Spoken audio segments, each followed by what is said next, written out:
Olá, tudo bem com vocês? Meu nome é Anivaldo Carvalho e eu sou docente da disciplina de Fundamentos de Administração. Em um primeiro momento, nós devemos nos perguntar o que é administração e tentar reconhecer a importância da história da administração junto ao sistema empresarial. O início da administração ele está intimamente ligado a uma tentativa de erros e acertos dos proprietários de meios empresariais, né? Porque não tínhamos necessariamente naquele momento, no momento do início das relações comerciais, empresas propriamente ditas. O que a gente tinha eram os donos do capital tentando iniciar algum tipo de negócio e esse tipo de negócio tentando ser feito na base da tentativa de erros e acertos. Naquele primeiro momento, as empresas eram basicamente fabris, onde se desenvolvia a tentativa de produção de bens fabris. Posteriormente, o que a gente teve foi um desenvolvimento muito lento da atividade empresarial e, por consequência, da atividade de gestão empresarial. A gente pode dizer que, principalmente, as pequenas empresas, as pequenas organizações, elas que tinham efetivamente a maior parte do contingente de trabalhadores, né, e de negócios. A história da administração ainda se faz com o estudo das relações administrativas e isso teve início na Revolução Industrial. Devemos lembrar que a Revolução Industrial ela começou com a aquisição de alguns itens, né, de alguns maquinários, de alguns equipamentos que puderam, dessa forma, desenvolver o sistema empresarial como um todo. A partir desse momento, e principalmente no início do século XX e final do século XIX, nós começamos a identificar alguns estudiosos se destacando na teoria administrativa. Começamos sem pensar necessariamente numa linha temporal linear, poderemos falar da teoria da burocracia, desenvolvida por Max Weber, né? Em que a gente tem principalmente o apego e a dedicação a um formalismo. As empresas se identificaram muito com esse sistema de trabalho ou esse sistema gerencial, porque ele estava totalmente escrito, né? Os procedimentos empresariais eles eram totalmente escritos e o formalismo era a base do sistema. Posteriormente, a gente pode pensar também na teoria clássica, trazida por Henri Fayol, no qual se destacou principalmente a divisão do trabalho, em que cada funcionário, cada colaborador, ele fazia uma função, tornando-se especialista nesse tipo de trabalho. A teoria neoclássica, trazida a partir dos anos de 1950, 1954, ela trabalha na ideia da busca de objetivos e resultados com a finalidade de tornar a empresa mais eficiente. Já a teoria das relações humanas, desenvolvida por Elton Mayo, ela tem como fundamento a valorização do trabalhador, correto? Em que o trabalhador é colocado no centro da discussão. Então, o trabalhador ele não é visto apenas como um fator de trabalho, e sim como um ator importante para que a empresa consiga os seus objetivos.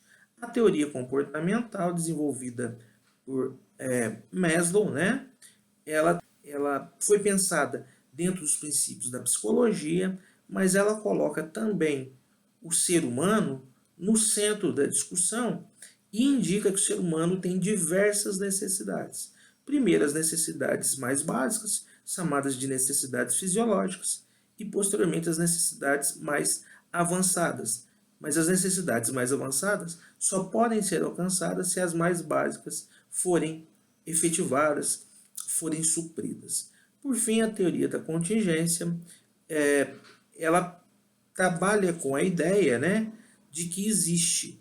A empresa ela pode ser um organismo que pode vir a sofrer algum tipo de surpresa, de obstáculo, né? E ela trabalha com a ideia de superação desses obstáculos. Ainda dentro do contexto que é a administração, precisamos de fazer uma separação entre eficiência, eficácia e efetividade. A gente pode dizer que a eficiência seria a qualidade daquilo do trabalho, daquilo que é executado, baseado em metas planejadas. Então veja, nesse caso, a gente se refere à forma com que os recursos são utilizados, para que se busque os objetivos, para que se alcance os objetivos. Então a gente pode dizer que algo é eficiente, algum fator é eficiente, quando aquilo que se propõe a ser feito é alcançado. A eficácia é um pouquinho diferente, pessoal. A eficácia, ela também busca o atingimento de objetivos, só que ela busca, ela trabalha com a ideia de que aquilo que é proposto vai ser alcançado com o máximo de qualidade possível. Correto? Então, a eficiência é alcançar o objetivo planejado. A eficácia é alcançar o objetivo planejado com a melhor condição possível, com a melhor qualidade possível.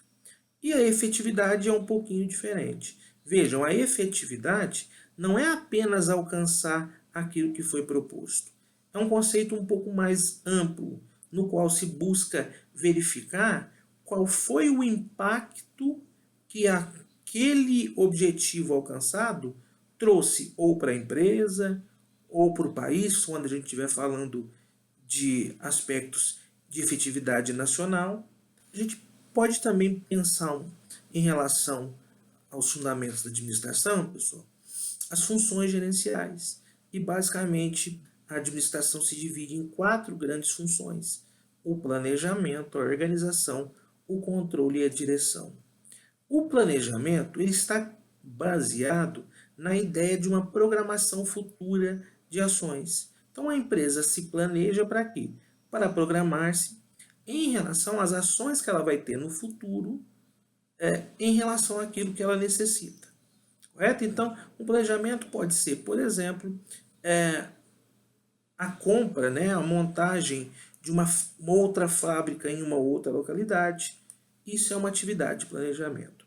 A atividade de organização, ela tem como base a ideia de quais são os recursos que vão ser buscados, quais são os recursos que estão disponíveis para que o planejamento possa ser colocado em prática. Então, a organização significa organizar os recursos para que aquilo que foi planejado possa ser efetivado. O controle, ele tem a ver com o quê, pessoal? Ele tem a ver com a ideia de que não basta a gente planejar, a gente tem que sistematicamente monitorar aquilo que foi planejado para que os caminhos, caso eles sejam mudados ou caso eles não estejam corretos, possam ser alterados. Então, o controle ele é importante para quê? Para que a gente monitore e identifique falhas e possa, inclusive, mudar o caminho. Por fim, a direção. A direção ela tem a ver com a hierarquia e com a possibilidade de tomada de decisões. Os gestores, pessoal, eles vão utilizar análise de indicadores de desempenho para verificar qual é a condição que a empresa está. Se ela pode melhorar em algum aspecto, se ela tem que reforçar algum outro, se ela pode afrouxar um determinado ponto de trabalho.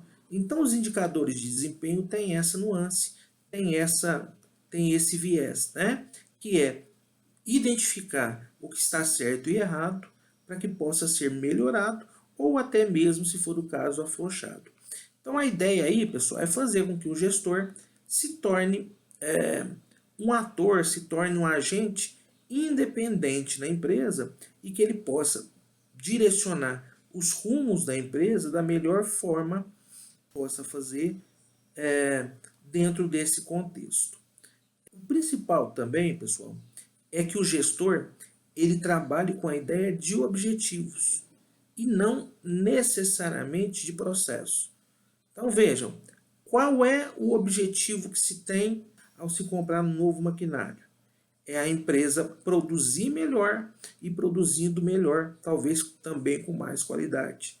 Esse é o objetivo. Então o investimento está sendo feito de acordo ou dentro dessa ideia do objetivo. O gestor deve estar cotidianamente preocupado com a inovação. Por quê, pessoal? A inovação, ela ou a mudança, né? A mudança constante, baseado nessa ideia de inovação, ela é um importante ponto para a empresa, visto que as empresas trabalham hoje dentro de um sistema globalizado, no qual a competitividade é muito forte. Então, se a empresa não inovar constantemente, ela vai acabar ficando atrasada nessa competição com as outras empresas, com seus concorrentes, e isso vai trazer prejuízo, porque ela vai vender menos, ela vai ter menor mercado consumidor e, obviamente, o prejuízo vai estar batendo a sua porta. E pensando nos perfis de gerente que as empresas podem apresentar, a gente tem o autocrático, né? Que seria aquele gerente que decide tudo sozinho, ele não discute nada, né? O grupo não tem participação, os colaboradores são apenas objetos do seu trabalho. Em sentido contrário, a gente tem aquele gestor, aquele gerente democrático. Ele decide todos os pontos, os seus rumos de trabalho são decididos em conjunto com o grupo e as principais decisões são feitas de forma colaborativa. Temos também o gerente liberal, que seria aquele líder, né, que ele alinha a liberdade das decisões individuais e grupo, e ele age muito mais como um orientador, dando sugestões e ideias para o grupo. Esses gerentes, eles podem ter alguns tipos de liderança. A liderança estratégica é uma delas, né? Ela tem a ideia aí das decisões baseadas em valores. São estratégias de longo prazo e esse tipo de liderança trabalha com uma ideia e com características mais otimistas. A liderança visionária, ela trabalha com a ideia aí da proatividade. O líder voluntário, ele é proativo, ele tem sempre boa vontade de trabalhar, de buscar. E esse líder visionário, ele tem um relacionamento empático com o grupo, né? Ele se coloca no lugar do funcionário, do colaborador. E por fim, o líder gerencial, que é aquele líder mais conservador, não gosta muito de mudar. Ele acredita na importância do processo e também acredita que as pessoas mais conservadoras são as que trarão o melhor resultado para a empresa. E para a gente finalizar, pessoal, vamos pensar um pouquinho aí no sentido do termo sense-make, né? O sense-make, ele trabalha dentro do contexto administrativo, ele trabalha com a ideia de fazer sentido. É a busca daquilo que faz sentido para a empresa e para a organização. O sense-make, ele ganhou muito espaço aí nas empresas por ser uma fonte de aprendizado constante, no qual as pessoas compartilham seu conhecimento e as ideias através de ferramentas colaborativas e interativas. Né? Então, o sense-making trabalha com essa ideia de busca de sentido. E tem como características importantes aí a identidade, a experiência, né? A experiência de grupo, o ambiente sensível e colaborativo, a sociedade, a continuidade dos projetos e a plausibilidade das ações. Eu queria deixar como recado final, pessoal, que vocês devem, sempre que possível, acessar a plataforma e a biblioteca virtual, serem participativos, né, nos fóruns que foram propostos pelos professores. Até a próxima, obrigado.